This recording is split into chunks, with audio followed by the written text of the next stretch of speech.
Hello friends, welcome to my channel tuition Wala. आज हम करेंगे क्लास 12 राजनीतिक विज्ञान की फर्स्ट बुक का चैप्टर 6 पर्यावरण और प्राकृतिक संसाधन। पर्यावरण और प्राकृतिक संसाधन। तो पर्यावरण क्या है? ऊपरी और आवरण, वह आवरण जो वनस्पति तथा जीव जंतुओं को ढके हुए है। हमारे आसपास के विभिन्न प्रकार के वातावरण को पर्यावरण कहा जाता है। तो वह आवरण हम लिखना है, हमारे आसपास के विभिन्न प्रकार के वातावरण को पर्यावरण कहा जाता है। प्राकृतिक संसाधन तो पर्यावरण और प्राकृतिक संसाधन वो है प्रकृति से प्राप्त मनुष्य के उपयोग के संसाधन को प्राकृतिक संसाधन कहते हैं। वर्तमान वैश्विक राजनीति में पर्यावरण का ह्रास एक गंभीर समस्या एवं चिंतन का विषय बनकर उभरा है, जिसका मुख्य कारण कृषि भूमि की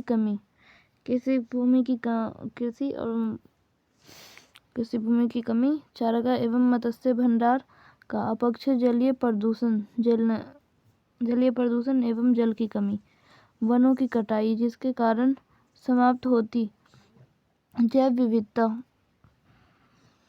ओजोन परत की हानि तथा समुद्र तटीय इलाकों में बढ़ता प्रदूषण है।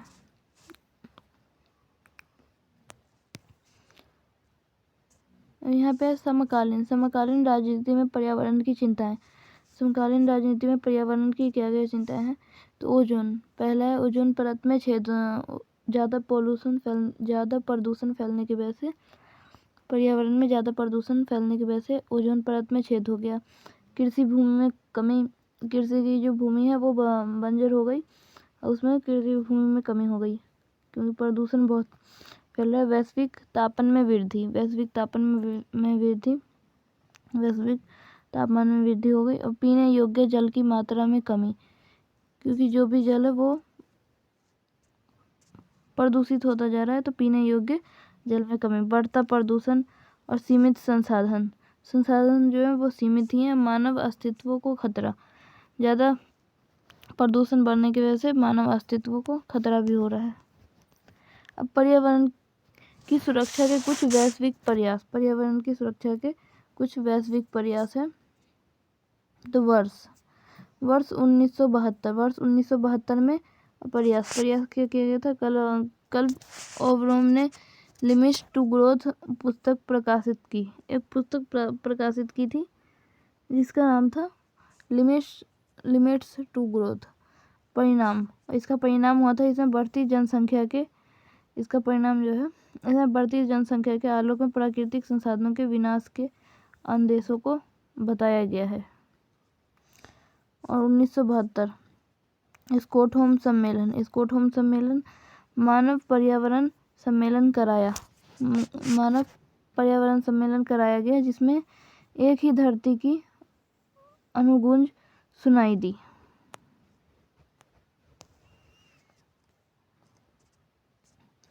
1970 का दशक, तो यूएनईपी द्वारा आयोजित विभिन्न कार्यक्रम पर्यावरण की समस्याओं पर ज़्यादा कारगर और ज़्यादा सुलझी हुई पहलकदमियों की शुरुआत हुई।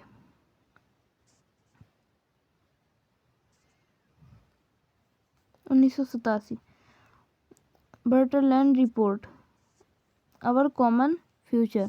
इसमें बताया गया कि आर्थिक विकास के चालू तौर तरीके आगे चलकर टिकाऊ साबित नहीं होंगे, कि आर्थिक विकास के जो ये चालू तौर तरीके हैं ये आगे चलकर टिकाऊ साबित नहीं होंगे। अब 1992 ब्राजील रियो डी जेनेरियो प्रथम पृथ्वी सम्मेलन तो 170। इसमें 170 देशों, हजारों स्वयंसेवी संगठनों तथा अनेक बहुराष्ट्रीय निगमों ने भाग लिया। पर्यावरण सुरक्षा को लेकर विकसित व विकासशील देशों के बीच अंतर था। तो विकसित देशों की चिंता। ओजोन परत के सह एवं वैश्विक ताप को लेकर थी और विकासशील देश अपने तथा पर्यावरण सुरक्षा के बीच संतुलन स्थापित करने के लिए चिंतित थे। विकासशील देश जो थे वो इसके लिए चिंतित है कि वह विकास भी करे और पर्यावरण को नुकसान भी न पहुंचे, और विकसित देश जो थे वो पर्यावरण को और ओजोन परत जो थी जिसमें छेद हो गई थी उसमें और वैश्विक ताप को लेकर चिंतित थे।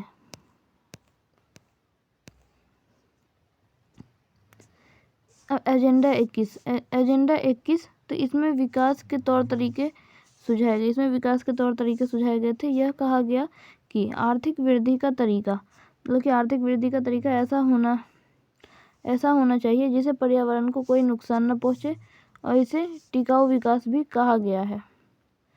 जैसे पर्यावरण को कोई नुकसान न पहुंचे इसे टिकाऊ विकास भी कहा गया है।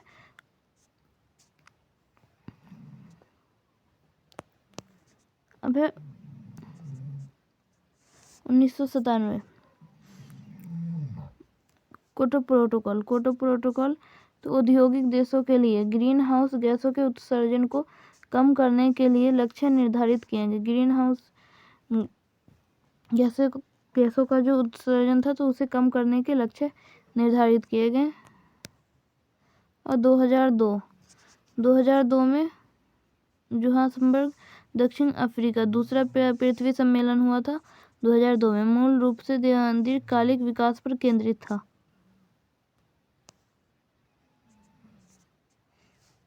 तत्कालीन राष्ट्रपति जॉर्ज बुश ने इसका बहिष्कार किया।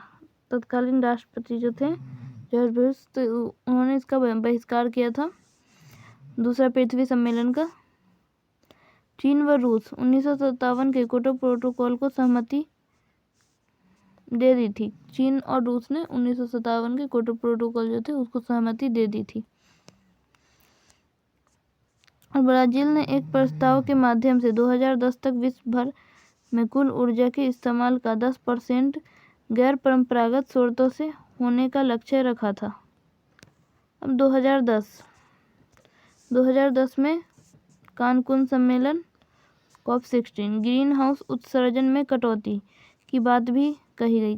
ग्रीन हाउस गैसों को कम करने की बात कही गई। ग्रीन हाउस गैसों का जो उत्सर्जन होता था 2012 Rio+20 रियो डी जेनेरियो प्रथम पृथ्वी सम्मेलन के 20 वर्ष बाद रियो में यह सम्मेलन हो रहा था, इसलिए यह +20 कहा गया है। 20 साल बाद हो रहा था ये सम्मेलन, इसलिए प्रथम पृथ्वी सम्मेलन के बाद इसलिए +20 इसे कहा गया है। असत विकास के लिए नवीकृत या राजनीतिक प्रतिबद्धता सुनिश्चित की गई है। नई उभरती शक्तियों का समाधान करना उद्देश्य था। नई उभरती शक्ति जो है उनका नई उभरती चुनौतियां जो थी पर्यावरण को लेकर उनका समाधान करना था। इसका उद्देश्य रियो सम्मेलन का मूल्यांकन किया गया।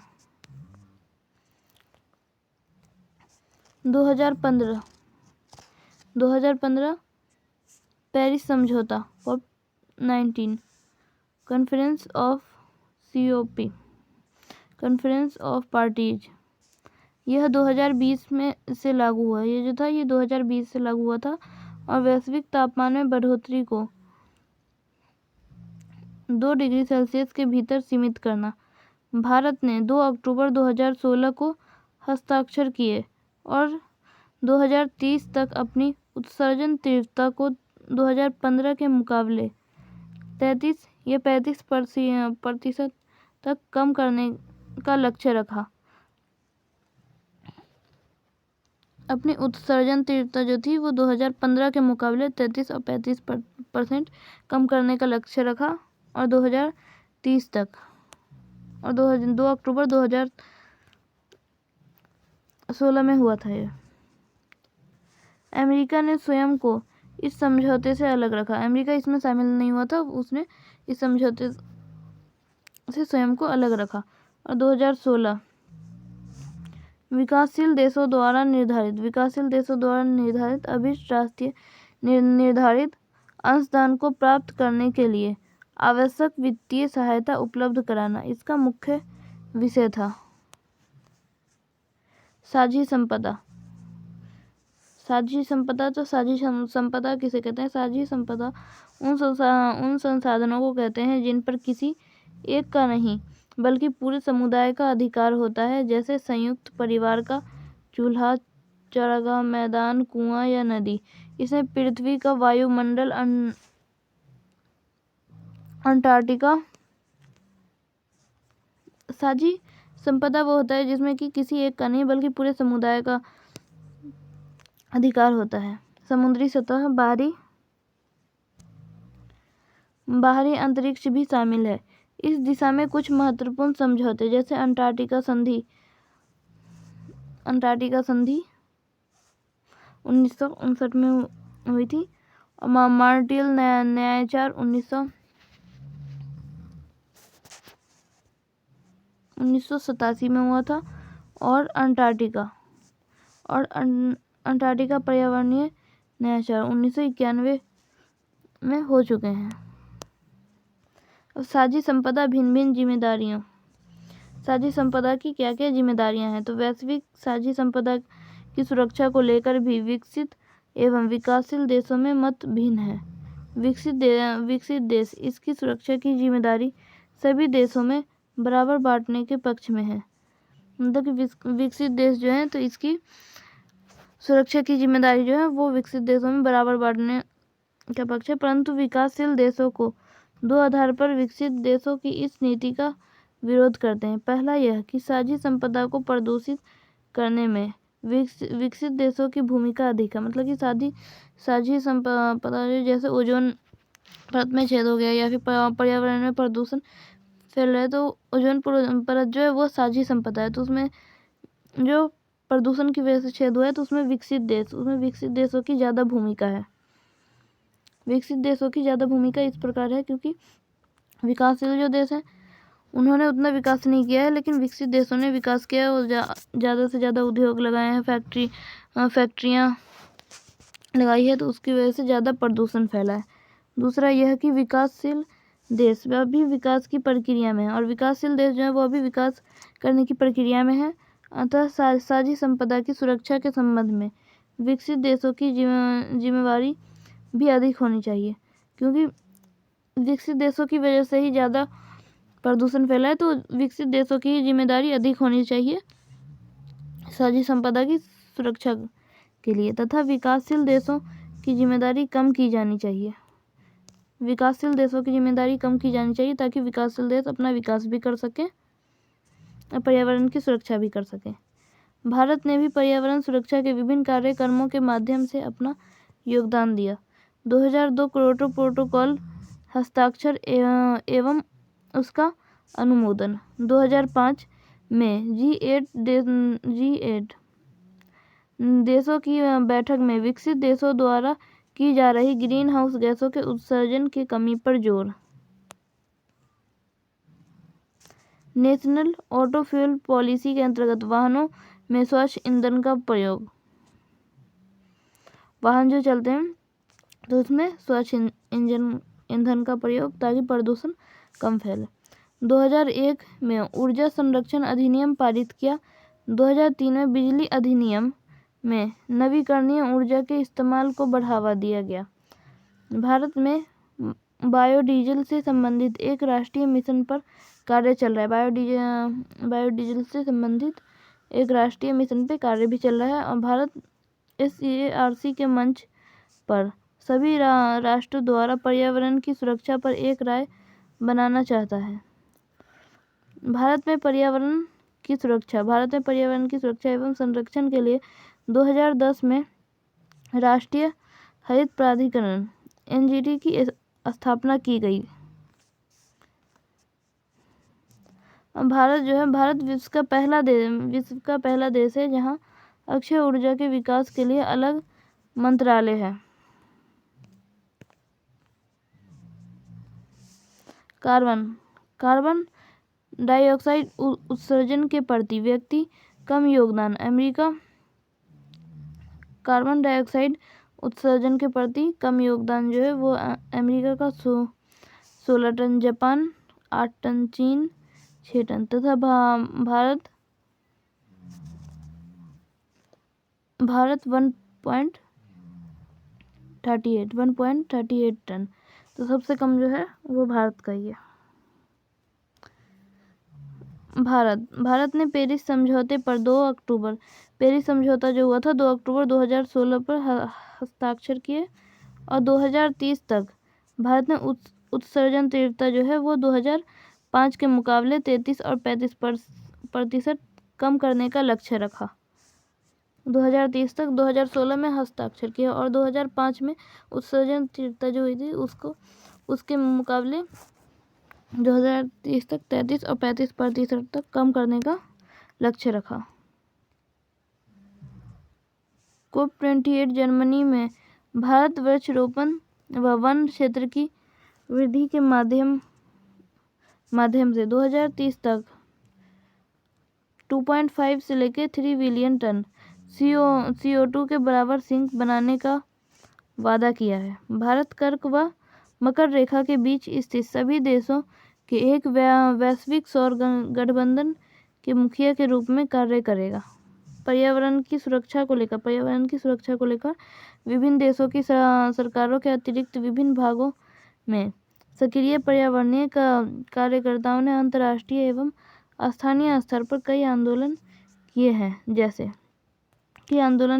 जैसे दक्षिण देशों में मैक्सिको, चिली, ब्राजील में मलेशिया, इंडोनेशिया, अफ्रीका और भारत के वन आंदोलन, ऑस्ट्रेलिया में खनिज उद्योगों के विरोध में आंदोलन, थाईलैंड, दक्षिण अफ्रीका, इंडोनेशिया, चीन तथा भारत बड़े बांधों के विरोध में आंदोलन, जिनमें भारत का नर्मदा बचाओ का आंदोलन प्रसिद्ध है। और इसमें है संसाधनों की भू राजनीति। तो यूरोपीय देशों के विस्तार का मुख्य कारण अधीन देशों का आर्थिक शोषण रहा है। जिस देश के पास जितने संसाधन होंगे उसकी अर्थव्यवस्था उतनी ही मजबूत होगी। इमारती लकड़ी पश्चिम के देशों ने जलपोत के निर्माण के लिए दूसरे देशों के वनों पर कब्जा किया। पश्चिम के जो देश हैं वो जलपोत के निर्माण के लिए दूसरे देशों के वनों पर कब्जा किया ताकि उनकी नौसेना मजबूत हो और विदेश व्यापार बढ़े। तेल भंडार तो विश्व युद्ध के बाद उन देशों का महत्व बढ़ा जिसके पास यूरेनियम और तेल जैसे संसाधन है। विकसित देशों ने तेल की निर्बाध आपूर्ति के लिए समुद्री मार्गों पर सेना तैनात की। जैसे जल, तो पानी के नियंत्रण एवं बंटवारे को लेकर लड़ाइयाँ हुई। जॉर्डन नदी के पानी के लिए 4 राज्य दावेदार हैं: इजराइल, जॉर्डन, सीरिया एवं लेबनान। अब इसमें है मूलवासी एवं उनके अधिकार। तो पहला तो है कि मूलवासी क्या होता है। तो मूलवासी जो होते हैं, मूलवासी में उन लोगों को सम्मिलित किया जाता है। मूलवासी हम उन्हें कहते हैं जो मौजूदा देश में बहुत दिनों से रहते आ रहे हैं, फिर किसी दूसरी संस्कृति या जातीय मूल्य के लोग विश्व के दूसरे हिस्से में उस देश में आए और इन लोगों को अधीन बना लिया। तो सही मूलवासी और उनके अधिकार क्या गए। तो संयुक्त राष्ट्र संघ ने 1942 में ऐसे लोगों को मूलवासी बताया जो बहुत दिनों से चलते आ रहे हैं तथा बाद में दूसरी संस्कृति या जाति ने उन्हें अपने अधीन बना लिया। भारत में मूलवासी के लिए जनजाति या आदिवासी शब्द का प्रयोग किया जाता है। 1975 में मूलवासियों का संगठन बना, world council of indigenous people बना संगठन।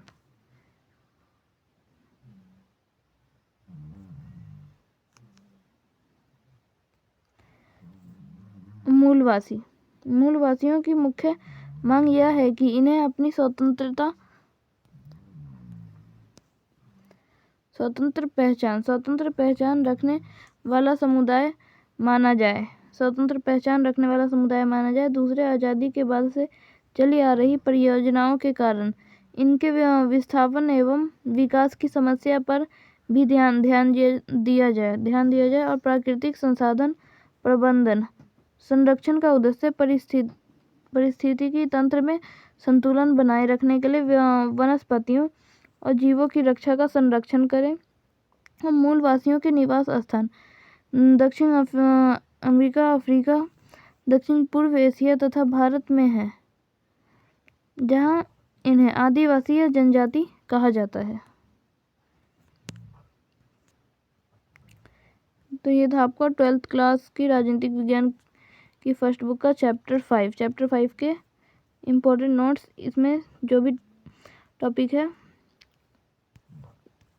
वो इम्पोर्टेंट है। पर्यावरण और प्राकृतिक संसाधन। तो आज की वीडियो में हमने अध्याय 6 चैप्टर 6 पर्यावरण और प्राकृतिक संसाधन के इम्पोर्टेंट नोट्स को डिस्कस किया है। Thanks for watching. Like, share and subscribe for more videos.